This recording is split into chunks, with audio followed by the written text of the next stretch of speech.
What up, boys and girls? Welcome to another, that's right, one after another, the other one, the previous one, this session of Uncle Ricky's house. Hope everybody out there is in a good mood, or at least feeling like life is worth living. If not, you need to call somebody, because I'm telling you, better to be here than not to be here. Anyway, look, we gotta go back and, well, I gotta go back. You don't gotta do anything, but you can cut this off right now if you want to. But, but I gotta go back and do a little follow-up on the TYREE NICHOLS thing, because first of all, it's not turning out anything like a lot of people thought it was, because okay, we've been having cops killing black people, mostly white cops killing black people, and it's become a political and civil rights issue, and it's been that way for years.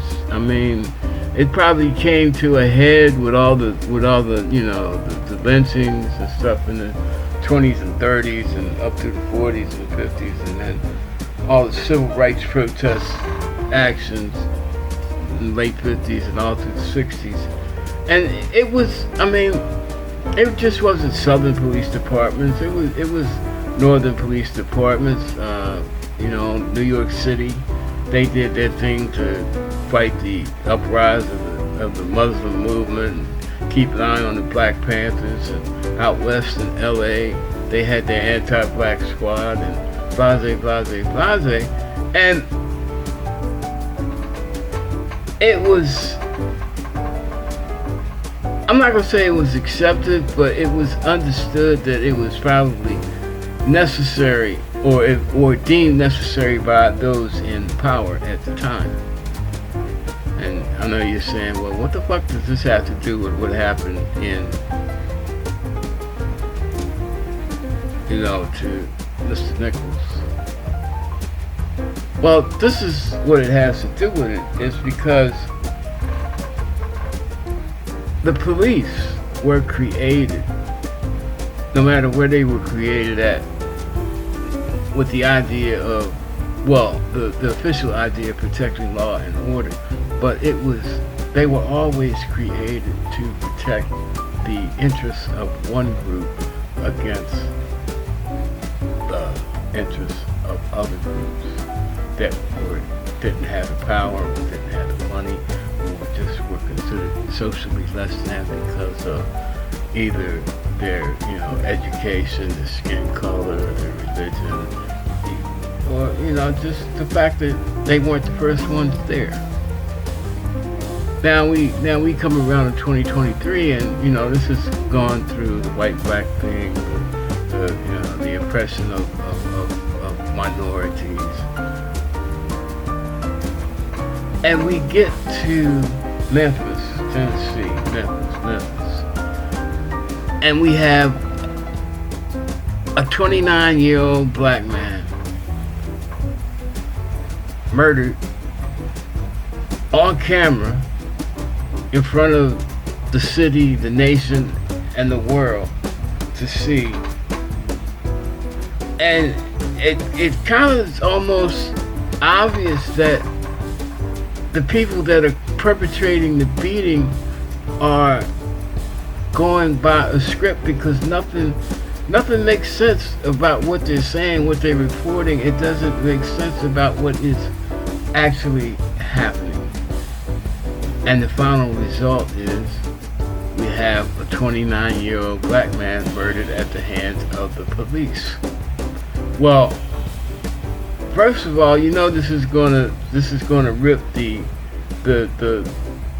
fabric off of normal, because it's a police killing, but it's not racial, but it's hinky as hell. It just, the whole story doesn't even stand up. It doesn't stand up to the point where the chief of police, Ms. Davis, who was the creator of this unit that killed the 29-year-old black man, that contained the 5 black officers that were originally charged with the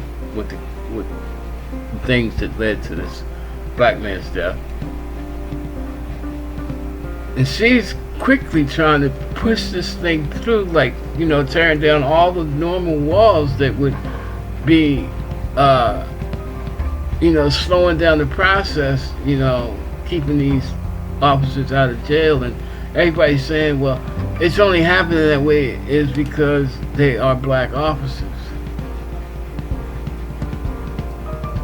And it may be true, but it doesn't upset me, because as far as I'm concerned, as a black person, it wasn't that these 5 black officers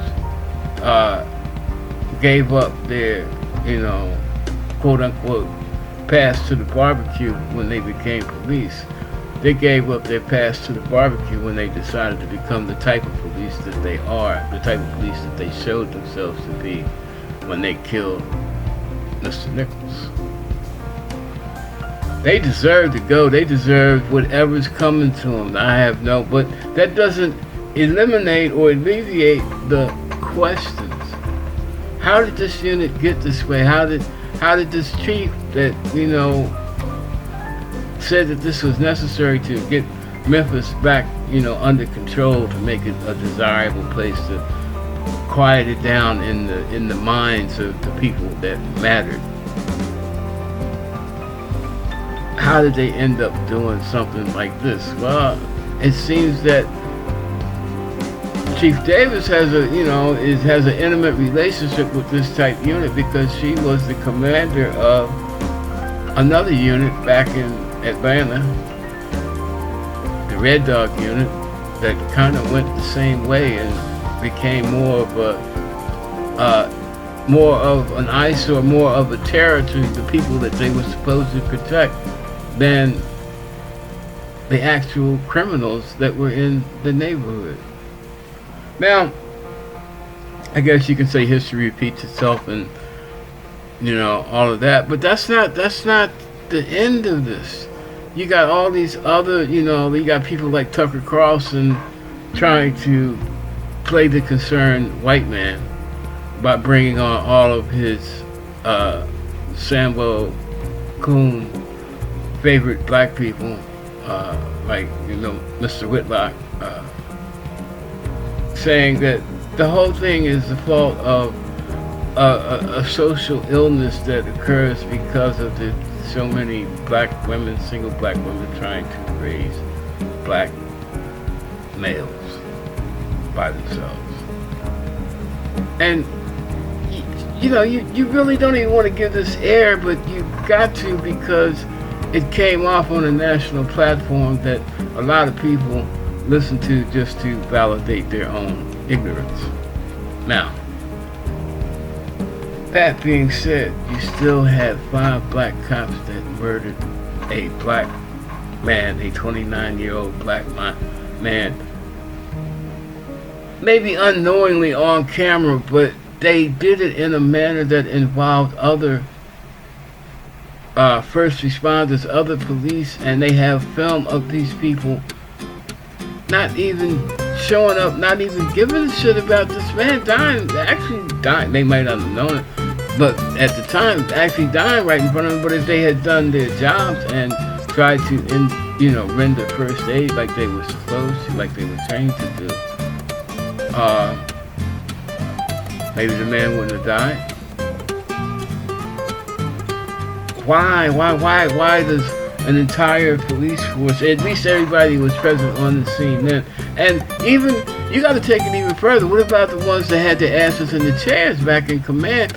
They had to know that this was not going according to protocol, that something was unusual. Why wasn't the supervisor dispatched to the scene? Why wasn't something done to have like a neighboring precinct check in to give somebody? They didn't even need that, because the street camera was part of the live feed system. Somebody could see what was going on if they wanted to see what was going on. So there's a lot of stuff floating under the surface. There's a lot of stuff, a lot of minutia that's you know, stinking up the joint and creating these questions that really, if you want any significant improvement to come out of this, you got to answer the questions. And then the final point, which makes it seem even more ridiculous, even more sophomoric than it already is, there may be a love angle involved. It seems that one of the officers, the one that actually maybe inflicted most of the physical damage during the second half of the beating, was romantically involved with a woman that is now his ex-girlfriend, but she was a co-worker of Mr. Nichols, and it seems that, you know, they may have had some kind of romantic relationship, and this officer resented it. So now we got to think of that, okay, cops can just get their buddies to kill, unalive another person over a girlfriend. I can't see where it's getting any better, and I can't see where it can be ignored any longer, no matter what level you look at it on, no matter what your platform is, no matter what your twist is. You are you feel either totally violated, or you feel like the world is changing in a direction you don't need it to change in, because now you can't be mad at the shit that you are normally mad at, and being mad at the way that it's going makes what you were mad at in the beginning look like total stupidity. I don't know. Well, like always, think about it, chew on it, get back to me if you want to. If not, peace out, God bless, until the next time, and I'll put you out. See you. You say you want me, oh, my answer's no.